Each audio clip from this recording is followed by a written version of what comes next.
भोजपुरिया।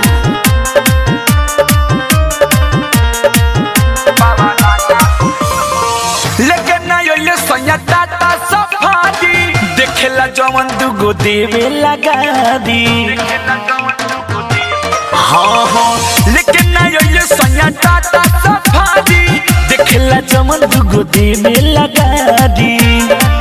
भैया बड़े किसी आली तारा भांगा से हो सैया गावा ना करावे अइले टांगा से हो गोड़ रंगले रानी पावा रंगा से हो सैया गावा ना करावे अइले टांगा से हो गोड़ रंगले रानी पावा रंगा से हो पावा रंगा से हो पावा रंगा से हो। जिया फिल्म्स रिकॉर्डिंग स्टूडियो दिल्ली। गोड़ रंगले रानी पावा रंगा से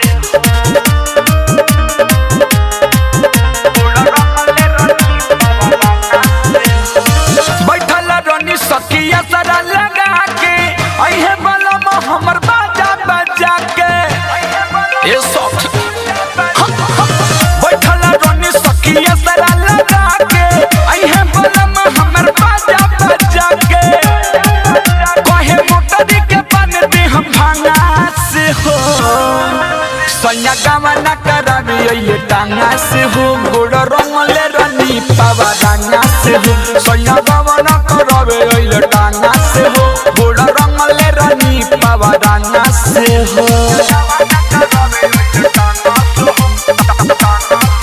म्यूजिक बाय विकेश भोजपुरिया।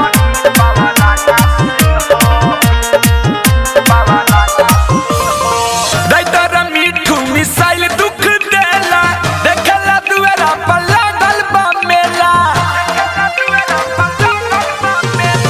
सुबोध थारू विकेश दुख देला देखला दुआरा पर लागल बा मेला कन्ना पानी आल बेला फूल भांगा से हो सैया गावा ना करावे अइले टांगा से हो गोड़ रंगले रानी पावा रंगा से हो सैया गावा ना करावे अइले टांगा से हो गोड़ रंगले रानी पावा रंगा से हो।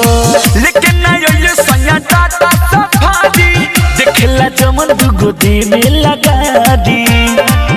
भैया बड़े किसी आली तारा भांगा से हो सैया गावा ना करावे अइले टांगा से हो गोड़ रंगले रानी पावा रंगा से हो सैया गावा ना करावे अइले टांगा से हो गोड़ रंगले रानी पावा रंगा से हो।